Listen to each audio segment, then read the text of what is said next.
বিরতির পর ফিরে এলাম, দেখছেন বাংলাদেশ এখন। জনাব আমানুল্লাহ কবির, আপনি একটি প্রশ্ন করতে চেয়েছিলেন। আমি আমি বলতে চাচ্ছি দুটো ব্যাপার। একটা হচ্ছে যে আজকে যদি এই যে বিএনপি যে আন্দোলনের পার্টি নেই তার একটা প্রমাণ হলো, মানে আজকে যদি এই খালেদা জিয়ার মতো শেখ হাসিনাকে যদি অবরুদ্ধ করে রাখা হতো, বাংলাদেশের কি পরিস্থিতি হতো এটা হয়তো মানে কল্পনা কেউ করতে পারে না, কিন্তু এটা মানে আন্দোলন কি কাকে বলে এটা বোঝা যেত। হ্যাঁ, অবশ্যই এটা একমত আমি। হ্যাঁ, তারপরে আরেকটা হলো যে এখন যদি সরকার যদি তাদেরকে মানে আমি ভায়োলেন্সের কথা বলছি না, আমি কিন্তু বারবার একটা কথা বলি যে মানুষের সাংবিধানিক অধিকার আছে, মানে মিটিং মিছিল এগুলো করার অধিকার আছে, কিন্তু ভায়োলেন্স করার কিন্তু সাংবিধানিক অধিকার নাই। কাজে ওইটা আমি বাদ দিয়েই বলছি। তাহলে আজকে যদি মানে সরকার যদি বিএনপিকে মিটিং মিছিল করার অধিকার দিত তাহলে কি পরিস্থিতি হতো? তাহলে ওই যে কিছুক্ষণ আগে একটা কথা বলতেছিলেন রেজা, সেটা হলো এই যে আমি এই কথাটা কিন্তু আজকে না বহুবার আপনার সামনে হয়তো বলছি যে যদি রাজনীতিতে ভারসাম্য না থাকে তাহলে কি হয়। তাহলে প্রত্যেকটা জায়গায় কিন্তু ভারসাম্যহীনতার সৃষ্টি হয়। এইটা প্রশাসনের সৃষ্টি হয়, এইটা সমাজের সৃষ্টি হয়, সংস্কৃতির সৃষ্টি হয়, জুডিশিয়ারিতে সৃষ্টি হয়, সর্বত্র কিন্তু এই অর্থনীতিতে সাংবাদিকতায় হয়েছে। সাংবাদিকতায় হয়েছে। তো কাজে সব জায়গায় কিন্তু ভারসাম্যহীনতা সৃষ্টি হয়। এই জিনিসটা কিন্তু হয়ে গেছে।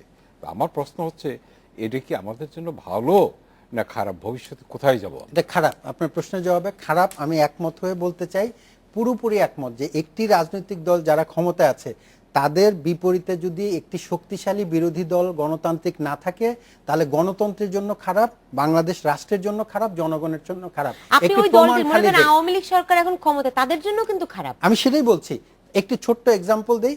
আপনি এর আগে প্রশ্ন করেছিলেন এই যে ইজতেমাকে কি নিরাপত্তা দিতে পারবে, আমি বলেছিলাম না। নিরাপত্তা দিতে হলে জনগণের অংশগ্রহণ। আমি আরেকটা পরামর্শ এই সুবাদে দেই, বিভিন্ন এলাকায় যে সহিংসতা হচ্ছে এই ইজতেমাকে কেন্দ্র করে এবং সারা দেশে এক ধরনের স্বেচ্ছাসেবক হওয়া দরকার, যেটা জনগণকে নিয়ে, নট নেসেসারি সকল পার্টিকে মিলে। কিন্তু সেটার ভূমিকা আওয়ামী লীগ করতে পারতো। আজকে দেখেন বিএনপি শক্তিশালী নাই বলে আওয়ামী লীগ দলও কিন্তু ওই অর্থে শক্তিশালী ভূমিকা পালন করতে পারছে না। আর আওয়ামী লীগ সাধারণত ক্ষমতায় গেলে এমনিতে একটু দুর্বল থাকে।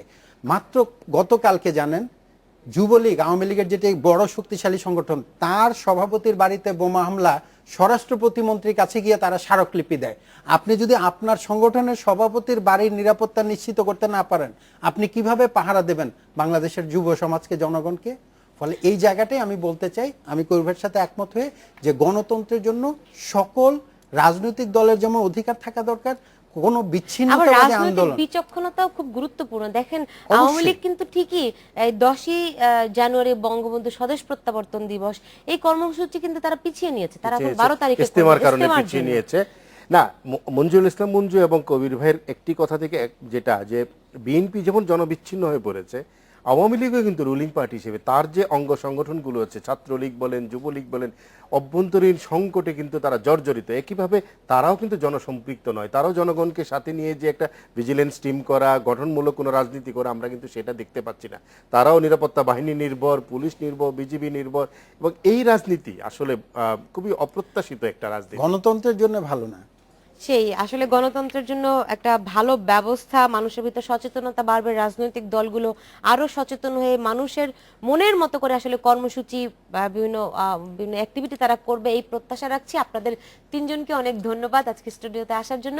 দর্শক আপনাদেরকে অনেক ধন্যবাদ এতক্ষণ আমাদের সঙ্গে থাকার জন্য। আপনারা সবাই ভালো থাকুন, সুস্থ থাকুন এবং অবশ্যই নিরাপদে থাকুন।